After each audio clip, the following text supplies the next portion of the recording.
All right, welcome back to Walden's World, and we're working on this 60-inch zd331, and we've got to put a new shaft in because our U-joint came apart and everything exploded. So we've got the parts here. We've got our yoke shaft here, and then we've got our new U-joint. The yoke sleeve, here's your part number for it if you have the same model.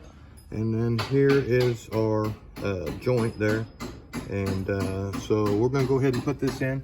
We're going to go ahead and put part of the U-joint in here and have that, and then we can slip the other in and finish it up. So here we go. We'll go ahead and separate this up.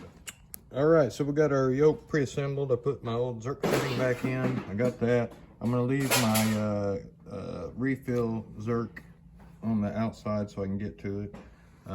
Got my caps off, so we're going to weezer in there, and then we can press the caps in as we do it. All right. So I went ahead and just put a little bit of grease in there for my joint. However, this is open-ended, so it really don't matter a whole lot. There's just actually a little bitty, you can see a trough in there that's probably gonna sit in and secrete, but we'll get some in there and then we'll go back and refill the Zerk fitting on both of them. One thing I noticed is make sure you push them ball bearings in, make sure that they are collapsing and they'll accept grease. I noticed I had one that didn't. Okay, so on this shaft, if you see, we got a slotted groove, so we need to find that groove and match it up so it'll fit correctly. See there? So we'll find that on the shaft and put this on in.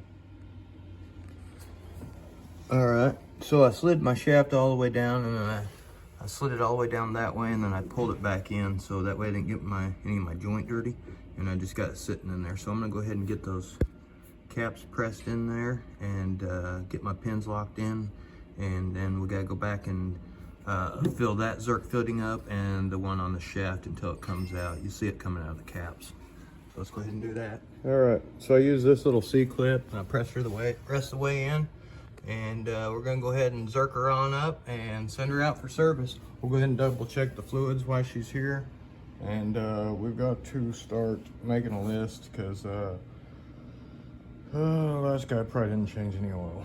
That's just the reality of it.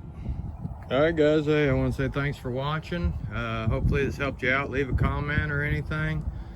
Still learning about all these tractors. I just found another Zerk fitting right there, which I did. Really need to try and find a manual because there are probably a few more, but I'm slowly finding them all and getting them all done, figuring all this out. We've got 16 different tractors to learn, so it's a lot of work. Wow. People be mowing hard. That's a stick jammed up into the deal. Anyway, y'all have a good day. Like, subscribe, and hit the notification button. Leave a comment and all that good stuff. We're out of here. Putting a radiator in that one today. New thermostat and all that because these things were neglected. Funny thing is, Sandy was telling me I needed to change oil, and then you start looking at this stuff. This stuff never even had any grease or anything on it when I got here. So yeah, lead by example, Sandy.